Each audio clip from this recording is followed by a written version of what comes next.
गणेश पूजा चूड़ांत पर्याय गणेश मूर्ति प्रस्तुत गोटे दिन पर अग्र पूज्य बाबा गजानन गणेश पूजा सेथिपाई मूर्ति कारीगर शेष स्पर्श जीवंत होती बाबा विघ्न विनायक गणेश पूजा गाँठू सहर सबुठी उत्सव माहौल आउ मात्र गोटे दिन अपेक्षा गणेश पूजा को अधिकरु अधिक आकर्षणीय करने लगी पड़िछन्ति विभिन्न पूजा मंडप समस्त क्लब गुड़िक विभिन्न साजसजा सांग को विभिन्न प्रकार आलोकमाल झलसिब पूजा मंडप सेथिपाई गजानन मूर्ति काम एवं निमग्न मूर्ति कारीगर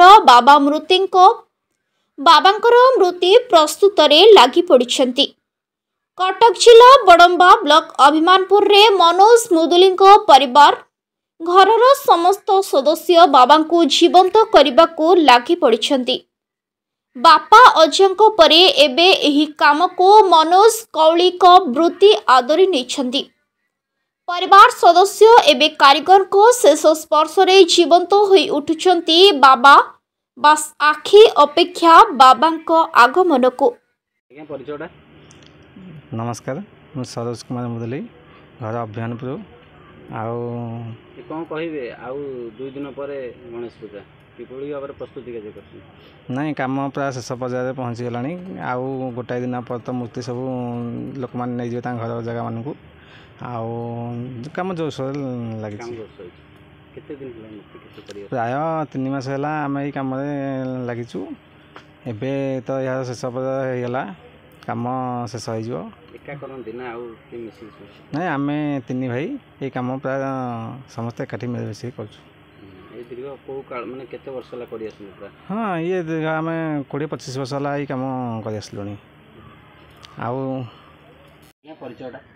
मानस महाराणा घर है कंकड़ा जोड़ी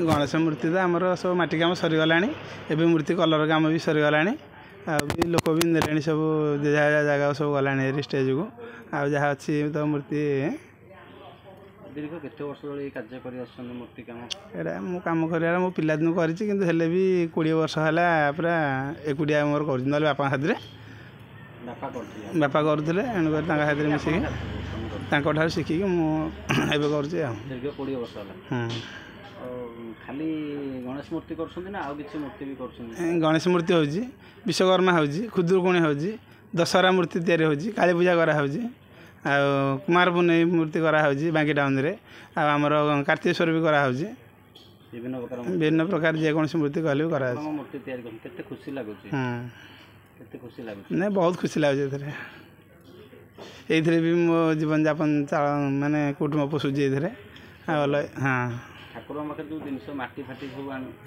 सब हाँ सब किना हो माटी भी किना हो नड़ा अगाड़ी सुतुल सब किना हो हाँ। नमस्कार मो ना झरणा मुदुली मु बड़म्बार अभिमानपुर ग्रामर बासिंदा। कौन कहे गणेश पूजा 2 दिन रहा प्रस्तुति तो बहुत जोर सोर चली 3 मास पूर्वर सब कम चली प्रथम माटी चकटा चकटी करके मूर्ति उठाई तापर एबे बड़ मूर्ति काम तापर चली कलर एबे चलची आउ मूर्ति एबे डेलीवरी जीवो केते मूर्ति तैयारी करछु बड़ मूर्ति है प्राय 50-60 है छांच मूर्ति 200-300 होता केते दिन लागी मूर्ति सब तैयारी करे 2-3 मास पाखापाखि लगी जाउची सामग्री लगे गणेश मूर्ति हाँ बहुत प्रकार सामग्री लगुच माटी लगुच नड़ा लगुच काठ लगुच जिंक लगुच लेस लगुच कलर लगुच सब प्रकार जिनस दरकार हो आमे तो बाहा ये 5-7 वर्ष पूर्व आसीचु ता पूर्वर से माने कर 20-22 वर्ष पूर्वर से माने मूर्ति कर मो ना मनोज मुदुली आम 3 भाई गणेश पूजा मूर्ति प्रस्तुत किपरि भाव आम तो ये हूँ दीर्घ 3 मास है बर्तमान लगिचु बर्तमान कलर चलती 2 दिन काली सब मूर्ति डेलीवरी हम दीर्घ केते वर्ष मूर्ति काम आम प्राय 20-22 वर्ष है कम कर माटी आउ कौन कौन सब सामग्री लगुच माटी अगाड़ी सुतुली बाउंश काठ प्राय लगुच आपण एका करूछंती ना आम 3 भाई ଆଉ ବାପା ସେ ପୂର୍ବପୁରୁଷରୁ ଦାଦା ହାରିକା କହୁଥିଲେ ହେଉଛି ଆମେ ଚଲେଇଛୁ ଆଉ। ଆଜି ଠାକୁରଙ୍କ ମୂର୍ତ୍ତି ତିଆରି କରୁଛନ୍ତି, କେତେ ଖୁସି ଲାଗୁଛି ଠାକୁରଙ୍କ? ନାଇଁ ବହୁତ ଖୁସି ଲାଗୁଛି। କେବଳ ଗଣେଶ ମୂର୍ତ୍ତି କରୁଛନ୍ତି ନା ଅନ୍ୟ କିଛି ମୂର୍ତ୍ତି ବି ତିଆରି କରୁଛନ୍ତି? ଦୁର୍ଗା ମୂର୍ତ୍ତି, ଲକ୍ଷ୍ମୀ ମୂର୍ତ୍ତି, ସରସ୍ୱତୀ, ଭାଲୁକୁଣି, ଗଣେଶ ପ୍ରାୟ ସବୁ ମୂର୍ତ୍ତି ଆମେ ତିଆରି କରୁଛୁ। ହଁ। ପରିଚୟଟା? ମୋ ନାଁ ପରେଶ ମୁଦୁଲି, ଆମେ ଅଭ୍ୟାନପୁରରେ ଏମିତି ମୂର୍ତ୍ତି କାମ କରୁଛୁ। କ'ଣ କହିବି ଆଜି ଆଉ ଶେଷ ପର୍ଯ୍ୟାୟରେ ପହଞ୍ଚିଲାଣି ଗଣେଶ ପୂଜା ମୂର୍ତ୍ତି? ହଁ ପ୍ରାୟତଃ ଶେଷ ହେଇଗଲାଣି, ଆଉ 2 ଦିନ ପରେ ମୂର୍ତ୍ତି ଡେଲିଭରି ଯିବ। ଅବିକା ଗୋଟେ ଗୋଟେ ମୂର୍ତ୍ତି ଗଲାଣି, ଆଉ ଏମିତି ଚାଲିଛି। ପରଦିନ ଆଡ଼କୁ ଯିବ ସବୁ ମୂର୍ତ୍ତି। ଆଉ କେତେ ମୂର୍ତ୍ତି ତିଆରି କରିଛନ୍ତି ଆଜି ଠାକୁରଙ୍କର? ପ୍ରାୟ 70-80 ମୂର୍ତ୍ତି ତିଆରି ହେଇଛି। ବିଭିନ୍ନ ଜାଗାରୁ ଆସିକି ମୂର୍ତ୍ତି ନେଉଛନ୍ତି? ହଁ ବହୁତ ମୂର୍ତ୍ତି ଆମ କଟକ। ତାପରେ ମୂର୍ତ୍ତି କ'ଣ କ'ଣ ଗଣେଶ ଠାକୁରଙ୍କ ମୂର୍ତ୍ତି କ'ଣ କ'ଣ ସବୁ ସାମଗ୍ରୀ ଲାଗୁଛି ମୂର୍ତ୍ତି ତିଆରି ହେଉଛି? ନଡ଼ା ଲାଗୁଛି, ସୁତୁଲି ଲାଗୁଛି, ବାଉଁଶ, କାଠ, ରଙ୍ଗ ଏମିତି ଇତ୍ୟାଦି ସବୁ ଲାଗୁଛି। ଆଉ ଦୀର୍ଘ କେତେ ବର୍ଷ କାମ ଚଳି ଆସୁଛନ୍ତି? ପ୍ରାୟ 20-22 ବର୍ଷ ହେଲା ତିଆରି ହେଲାଣି। ଅବିକା ଫାଷ୍ଟ ଅଳ୍ପ ଅଳ୍ପ କରୁଥିଲୁ, ଅବିକା ଆମେ ପୁରା କଭର କରିସାରିଲୁଣି କଟକ, ଢେଙ୍କାନାଳ। ଆଗରୁ କରି ଆସୁଥିଲେ? ଆଜ୍ଞା ଆମେ ସବୁ କରୁଥିଲେ। ସେତେବେଳେ ଅଳ୍ପ ଅଳ୍ପ ମୂର୍ତ୍ତି ହେଉଥିଲା, ଅବିକା ପ୍ରାୟ ବହୁତ ମୂର୍ତ୍ତି ହେଇଗଲାଣି। ଏବେ ଆଗରୁ 50-60 ହେଉଥିଲା, ଅବିକା 80 ଆଡ଼େ ଗଲାଣି। ତାପରେ ଦୁର୍ଗା, ଲକ୍ଷ୍ମୀ ସବୁ ମୂର୍ତ୍ତି ଏମିତି ତିଆରି ହେଉ ଚାଲିଛି। ମୂର୍ତ୍ତି କିଛି ତିଆରି କରୁଛନ୍ତି? ହଁ ଆଜ୍ଞା ସବୁ ମୂର୍ତ୍ତି ତିଆରି ହେଉଛି, ବର୍ଷ ସାରା ପ୍ରାୟ ସବୁ ମୂର୍ତ୍ତି ତିଆରି ହେଇଗଲା। ଆଜ୍ଞା।